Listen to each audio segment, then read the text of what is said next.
एक बार की बात है, ढोलकपुर जंगल में भोलू कौवा, टूनी रानी, शानू और लालू तोता रहा करते थे। वो सब आपस में बहुत अच्छे दोस्त थे। उनकी दोस्ती इतनी गहरी थी कि वो सब साथ साथ में ही दाना चुगने जाते थे और साथ साथ में ही खेलते थे और खेल के एक साथ ही घर भी जाते थे। और ये सब उनकी दोस्ती का ही एक नमूना था कि उनकी दोस्ती एक पपीते के पेड़ से भी हो गई थी। वो पपीता का पेड़ अक्सर उनसे बात किया करता था और हमेशा उनकी सुख दुख में हमेशा उनकी साथ देता था। एक दिन की बात है, कालू कौवा उड़ता हुआ आया और उसने अपनी सारे दोस्तों को बताया कि पास में ही एक कंपटीशन हो रहा है जिसमें सारे चिड़िया लोग भाग ले रहे हैं और हमें भी उस कंपटीशन में भाग लेना चाहिए। ऐसा सुनते ही टूनी रानी ने कहा, हाँ हाँ मुझे भी पता है, पर वो दूसरे जंगल में हो रहा है और मेरी माँ ने वहाँ जाने से मुझे मना किया है, इसलिए मैं वहाँ नहीं जा सकती।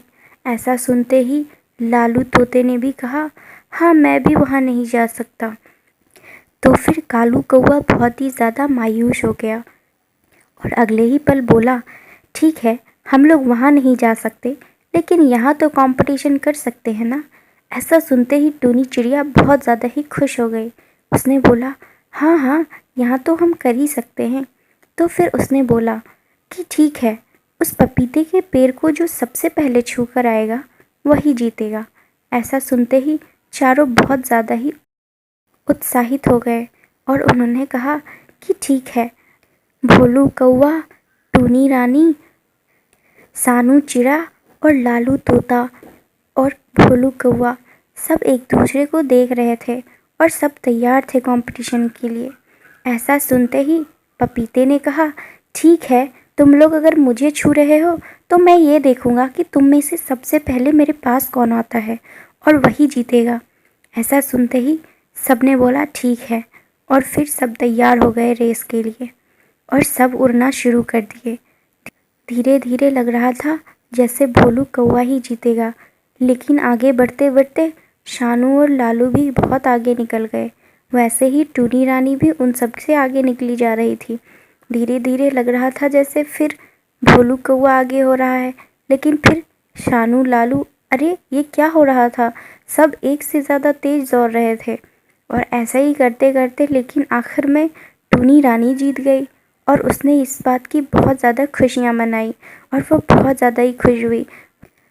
और फिर जब वो शाम में खेलने के बाद घर गई तो उसने अपनी माँ को सारी बातें बताई और ये भी बताया कि कैसे उसने सारा रेस जीता। फिर जब वो खिड़की से बाहर देख रही थी तो उसने देखा कि चाँद टिमटिमा रहा था, तो उसे लगा कि क्यों ना कल चाँद तक का रेस लगाया जाए। और फिर उसने सोचा, लेकिन दिन में तो ये मुझे दिखता नहीं है। उसके दिमाग में ये ख्याल आया। फिर उसने माँ से पूछा, माँ ये चाँद दिन में क्यों नहीं दिखता है, मुझे कल कंपटीशन करना था चाँद तक के लिए। तो उसकी माँ ने कहा, बेटा दिन में सूरज की रोशनी की वजह से चाँद छिप जाता है, इसीलिए हमें दिन में दिखाई नहीं देता। उसी प्रकार सितारे भी दिन को दिखाई नहीं देते क्योंकि सूरज की रोशनी होती इतनी तेज है। ऐसा सुनते ही टूनी रानी ने कहा, अच्छा इसलिए हमें दिन में चाँद नहीं दिखाई देता, तो ठीक है हम रात में कंपटीशन करेंगे। और फिर रात काफ़ी हो गई थी तो टूनी रानी सोने चली गई। और फिर सुबह होते ही टूनी रानी, भोलू कौवा और शानू लालू एक साथ खेलने लगे। खेलते खेलते टूनी रानी को याद आया कि आज उसे क्या करना था। उसे तो चाँद तक के लिए कंपटीशन करना था।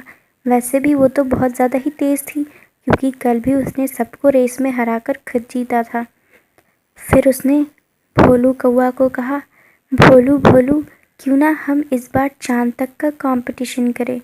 भोलू कौवा ने कहा, अरे नहीं नहीं, चाँद पर भी कोई जा सकता है क्या, हम उतनी ऊंची नहीं उड़ान भर सकते हैं।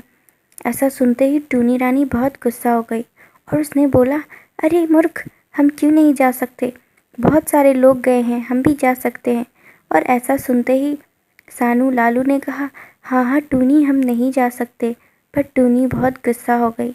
तो फिर बाकी दोस्तों ने कहा, ठीक है टूनी, हम तुम्हारे साथ कंपटीशन करने के लिए तैयार हैं। और फिर सब तैयार हो गए चाँद की ओर जाने के लिए। लेकिन अभी तो दिन था और दिन में तो चाँद दिखाई नहीं देता, इसलिए उन्होंने शाम तक का इंतज़ार किया। शाम होते ही टूनी रानी ने भोलू कौवा, शानू और लालू तोते को कहा, चलो अब जल्दी से हम लोग चलते हैं चाँद की ओर। पपीते का पेड़ ये सब कुछ देख रहा था। उसने उन्हें मना करने की भी कोशिश की कि अंधेरे में वह भटक सकते हैं और उन्हें नहीं जाना चाहिए, लेकिन टूनी रानी बहुत ज़िद्दी थी। टूनी रानी ने उसकी बात नहीं सुनी और बाकी सारे भी उड़ने लग गए। और उड़ते उड़ते रात काफ़ी ज़्यादा हो गई थी और अब टूनी रानी बहुत ज़्यादा ही थक गई थी। भोलू कौवा भी बहुत ज़्यादा ही थक गया था और शानू और लालू तोता भी काफ़ी थक गए थे और उन्हें अब रास्ते का भी कोई भी पता नहीं था, ना ही उन्हें पता था कि किस दिशा में जाना चाहिए। टूनी रानी को लग रहा था मानो अब वो कभी भी घर नहीं लौट पाएगी और वो तो ज़ोर ज़ोर से रोने लगी। और रोते रोते ही टूनी चिड़िया बेहोश हो गई और वो गिर गई। नीचे गिरते ही एक भयंकर से जंगल में पहुंच गई, जहाँ पे एक जादुई पेड़ था जो इतना ज़्यादा चमक रहा था मानो चांद धरती पे उतर आया हो। और उस पेड़ में एक छोटा सा घर भी था। टूनी रानी ने घर में झाँका तो उसने देखा छोटे छोटे बहुत सारे चांद घूम रहे थे। तो उसने भी वहाँ जाने की ख्वाहिश जताई और वो अचानक उस घर में पहुँच गई और उसने वहाँ पे बहुत सारे चांदों को देखा जो चल रहे थे। फिर उसने पूछा, तुम लोग कौन हो? क्या तुम लोग चांदवासी हो या तुम ही चांद हो? बताओ मुझे, या फिर मैं चांद पे पहुँच गई? ऐसा सुनते ही छोटे चांदों ने कहा, हाँ हाँ, तुम चांद पर ही हो और अब तुम यहाँ से नहीं जा सकती। ऐसा सुनते ही टूनी बहुत ज़्यादा ही रोने लगी। उसने बोला, नहीं, मुझे बहुत ज़्यादा भूख भी लग रही है और मुझे मेरी माँ की याद आ रही है, इसलिए मुझे अब घर जाना है। यहाँ पर उसकी माँ और बाकी माएँ का भी हालत बहुत ज़्यादा ख़राब था। वे एक दूसरे को ढूंढने में लगी थी। ढूंढते ढूंढते वो पपीते के पास पहुँची। पपीते ने बोला कि हाँ बहन, मैंने उन्हें चाँद की ओर जाते हुए देखा था। मैंने उसे मना भी किया था कि मत जाओ, अंधेरे में भटक भी सकती हो या तुम्हें रास्ता नहीं पता चलेगा, लेकिन उसने नहीं माना और वो चली गई। माँ बहुत ज़्यादा ही चिंतित हो गई और वो अपने बच्चों को ढूंढने निकल गई। और यहाँ पर टूनी रानी फंसी हुई थी चाँद के घर पे और बहुत ज़्यादा ही परेशान थी और उसे अब एहसास भी हो रहा था कि उसकी माँ उसका चिंता कर रही होगी। और वो और भी तेज़ रोने लगी। रोते रोते उसकी आँख खुल गई। आँख खुलते ही उसे एहसास हुआ कि वो तो अपने घर में अपने ही बिस्तर पर सो रही है और अभी तक उसने कोई भी चाँद तक का कंपटीशन नहीं किया है और वो किसी भी चाँद के घर में अब कैद भी नहीं है। वो अपने घर पे है और सुरक्षित है और खुश है। ऐसा सोचते ही उसे बहुत खुशी हुई और वैसे ही उसकी माँ की आवाज़ आई, टूनी रानी अब उठ जाओ और जल्दी से मुंह हाथ धो के खाना खा लो। टूनी रानी को लगा, अरे वाह, मैं तो कहीं भी नहीं गई और मैं अपने घर पर ही हूँ। और वो बहुत ज़्यादा खुश हो गई और शाम होते ही निकल पड़ी अपने दोस्तों के साथ खेलने के लिए। जब वो दोस्तों के साथ खेल रही थी तो उसने अपनी सारी कहानी बताई। उसके दोस्त बहुत ज़्यादा हंसने लगे और उन लोगों ने बहुत ज़्यादा ही मज़े किए और पपीता भी बहुत ज़्यादा खुश था और सब अब एक साथ रह रहे थे और खेल रहे थे। उसके बाद उन सब ने डिसाइड किया कि अब हम लोग कोई कंपटीशन नहीं करेंगे चाँद तक का, लेकिन उन्होंने कहा अब हम अपने लिए दाना खुद ही लाएंगे। इसीलिए उन सब ने एक साथ उड़ान भरी और दाना लाने चले गए। रास्ते में उन्होंने बहुत सुंदर सुंदर नदियाँ, झील, झरने देखे और उन्हें देखकर उन्हें बहुत मज़ा आया।